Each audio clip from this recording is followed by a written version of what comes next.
sparkah.com/marketing. sparkah.com/marketing. How to beat your competition. Now, it's no surprise that the market is getting more and more competitive as e-commerce stores are becoming easier and easier to put up. People are forming alliances. People are joining Amazon, eBay, out of nowhere, even Etsy. Competitors are cropping up, and retail's dying. Mark Andreessen said that in a couple of years, retail, there will be no shopping malls anywhere. In fact, the current trend right now, shopping malls are being converted into luxury condominium complexes. I'm not kidding. In the Midwest, shopping malls, the only thing they're used for is walking exercises for seniors in the winter, because you can't walk anywhere else if you're a senior in the Midwest in snowstorms. That's where everything's going. How to beat your competition is what we're going to deal with in this episode. Before we get there, though, I'm going to ask you for a quick favor. If you would do me a favor and click a like. I think it's down here or down here. I can never tell because I'm looking at this iPhone from mirrored angle, and it always confuses me.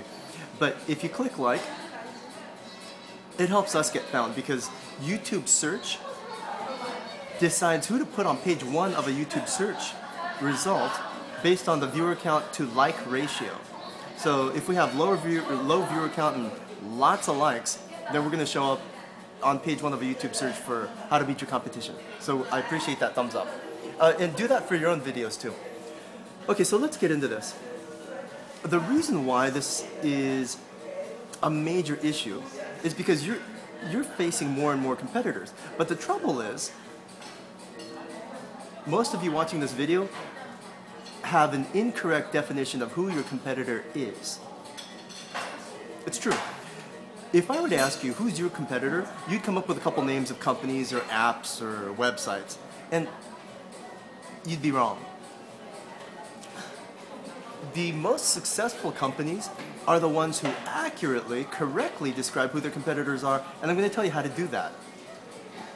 From my perspective, when potential clients or people out of the blue just email us, the first question I ask, just to get a sense of their business experience level, is, can you give me a list of your competitors?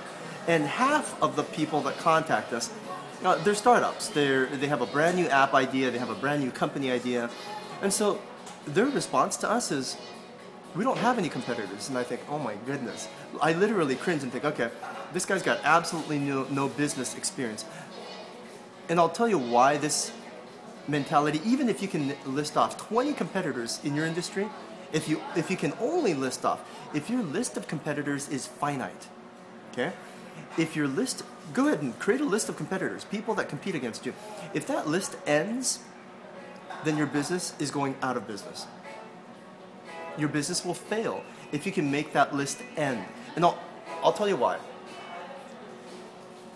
You ever see a National Geographic or a nature show where a bunch of rabbits are scurrying around in a wilderness or a forest, and Hairy Rabbit looks over at Fuzzy Rabbit and thinks Fuzzy Rabbit's my competitor, and Fuzzy Rabbit looks over at Chubby Rabbit and thinks Chubby Rabbit's my competitor, and they're all competing against each other, and then from out of nowhere an eagle or a hawk swoops down and just devours one of them.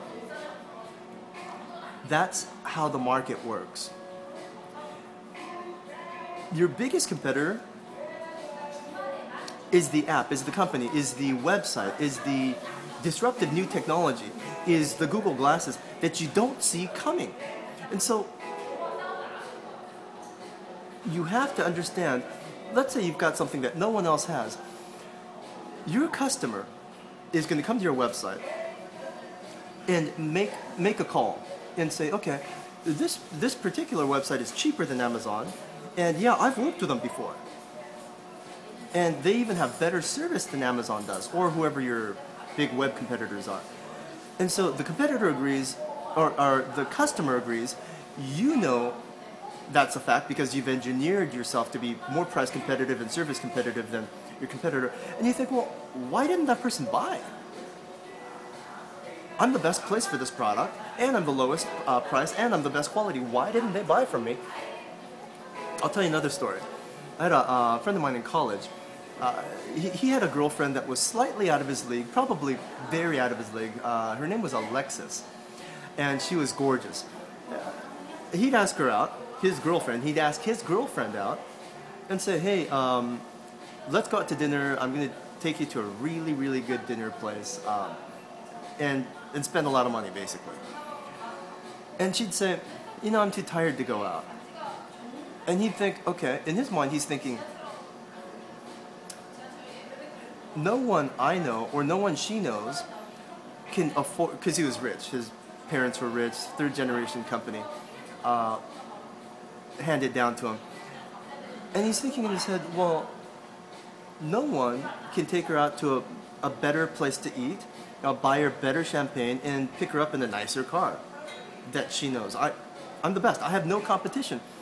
She says, I'm tired, I'm going to turn in. We go out, me and my buddy, Steve. Me and Steve go out, and we decide, screw it, let's just go clubbing. So we go to a couple clubs, and guess who we find at the clubs? His girlfriend.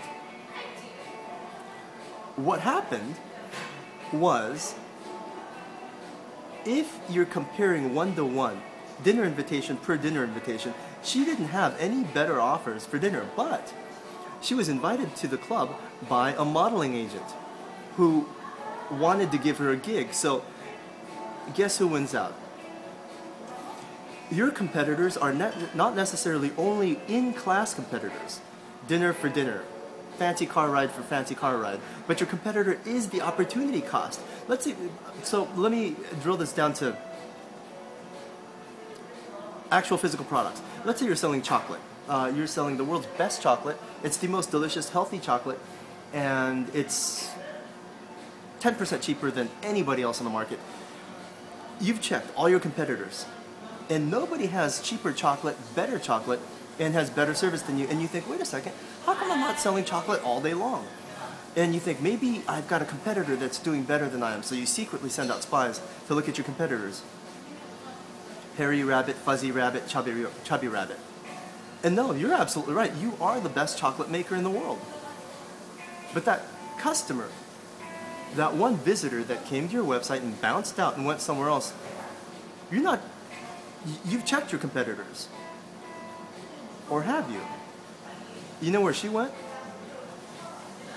She went to buy that super green veggie smoothie from the organic vegan store instead of buying your chocolate. She went for a jog instead of buying your chocolate. That's your competition. You've not only got to be better than the other rabbits, but you've got to be better than the eagle that's above you.